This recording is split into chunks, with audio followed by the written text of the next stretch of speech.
200 руски граждани дадоха вота си за президент днес в Стара Загора. Избирателната секция бе в Търговската промишлена палата, освен в Стара Загора, секции за предварително гласуване бяха разкрити още в Видин, Враца, Хасково, Добрич и Шумен.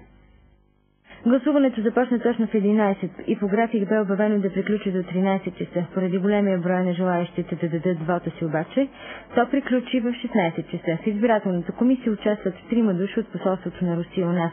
Организацията на днешните избори за президент е поверена на Руски клуб и приятели. В ноември месец провеждахме избори за руски парламент. И тогава беше високо присъствие, но този път просто ни изненада. От най-различни категории хора са дошли да гласуват. От най-различни градове. От Казанлък, Раднево, Черпан.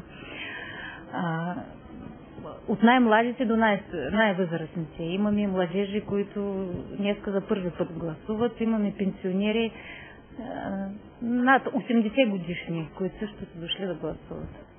За втори път в Търговско-промишлена палата е домакин на тези избори, разказва Марина Владимирова, член на Руския клуб.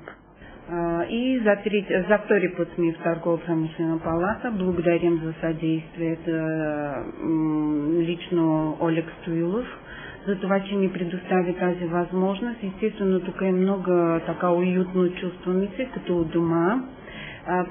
Предоставиха ни всички така условия тези избори да се проведат удобно. Припомним, живеещите в България руски граждани ще гласуват за президент в 14 града.